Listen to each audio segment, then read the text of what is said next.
జనసేనాని పవన్ కళ్యాణ్ పార్వతీపురం మన్యం జిల్లా పాలకొండలో వారాహి విజయబేరి సభ నిర్వహించారు. ఈ సభలో ఆయన ఆసక్తికరంగా ప్రసంగించారు.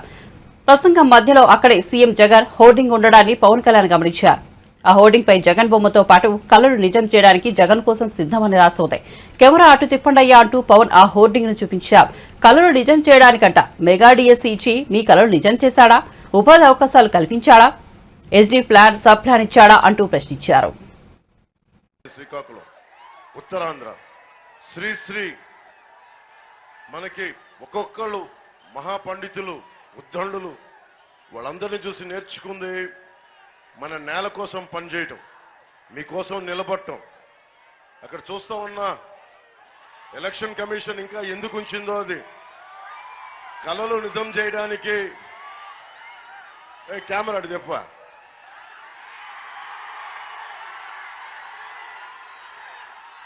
కళలు నిజం చేయడానికి జగన్ కోసం సిద్ధమంట.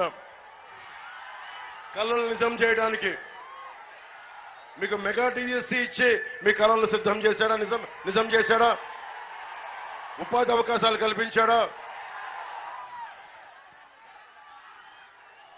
ఎస్టీ సబ్ ప్లాన్ ఇచ్చాడా మీకు?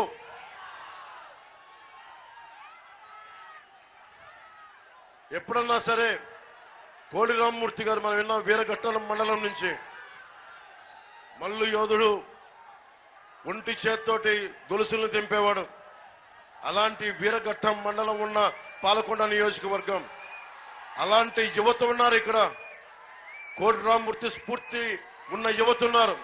మీకోసం ఎప్పుడన్నా జగన్ గాని ఇక్కడున్న ఎంపీ మనకి ఎమ్మెల్యే మన వైసీపీ నాయకులు గాని ఏ రోజన్నా వచ్చి యువతకి ఏం కావాలి, మీకు ఎలాంటి ఉపాధి అవకాశాలు కావాలి అని ఎవరన్నా అడిగారా మీకు? ఆ పోస్టర్ దేనికి? మరి ఆయన జగన్ సిద్ధం ఏం కళలు నిజం చేస్తాడు? ఏం కళలు నిజం చేస్తాడు? మద్యపానాన్ని నిషేధిస్తానని చెప్పాడు. 60 రూపాయల మద్యాన్ని 200కు అమ్ముతున్నాడు. ఆ కళలు నిజం చేయడానికి సిద్ధం చేశావు, వచ్చాడా? 30,000 మంది ఆడపిల్లలు మాయమైపోతే వాళ్ళ ఇంట్లో ఏడుపులు నిజం చేయడానికి వచ్చాడా? జగన్ కోసం సిద్ధం అని. సిపిఎస్ రద్దు చేస్తానని చెప్పాడు, సిపిఎస్ రద్దు చేయలేదు. ఇంకేం కళలు నిజం చేస్తావు? ఇతనికి ఇంకొకసారి మీరు అవకాశం ఇచ్చే హక్కు, అతను అడిగి ఓట్లాడికే హక్కు మీకు అతనికి ఉందా? మీరు ఆలోచించండి ఒకసారి.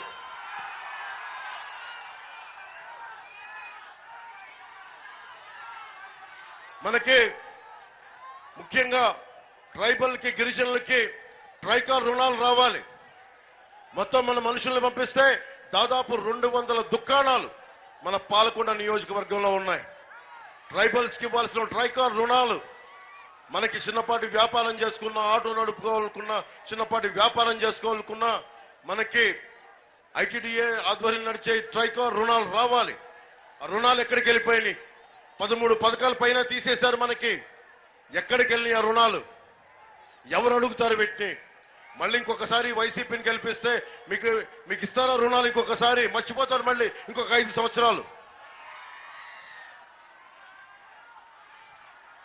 ట్రైకార్ రుణం ఇప్పుడు కొత్తపల్లి గీత గారు ఉన్నారు.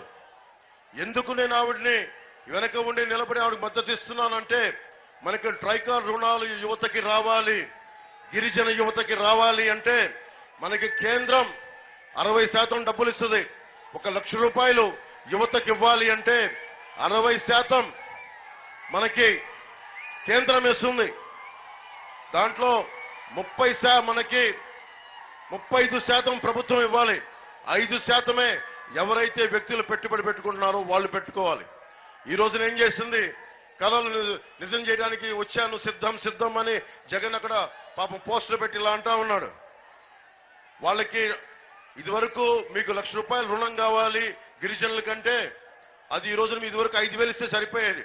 2014-19లో జగన్ వచ్చాక ఇప్పుడు ఎంత చూపించాలి? మీరు 10,000 పెట్టాలి. తన సైజు తగ్గించుకున్నాడు. తను పెట్టాల్సిన డబ్బులు తన తాత సొమ్ము పెట్టినట్టుగా ఆ డబ్బులు తగ్గించుకొని మీ డబ్బులు పెంచాడు. కేంద్ర ప్రభుత్వం ఏం చేసింది? పని అవన్నీ ఇచ్చాడంటే అవి కూడా ఇవ్వాలా. అందుకని 200 షాపులు కానీ లేదంటే ఏదైనా పని చేసుకుందామన్నా ఉద్యోగాలు లేవు, కనీసం వ్యాపారం చేసుకుందామంటే గిరిజన యువతకి ట్రైకార్ మనకి రుణాలు కూడా లేకుండా చేశాడు. నేను మీకు మాటిస్తున్నా, కొత్తపల్లి గీతా గారి సమక్షంలో చెప్తున్నాను, నిమ్మక జయదేవ్ గారి సమక్షంలో చెప్తున్నాను, మీకు ట్రైకార్ రుణాలు ఇచ్చే బాధ్యత కూటమి ప్రభుత్వం తీసుకుంటుంది, కూటమి అభ్యర్థులు తీసుకుంటారు.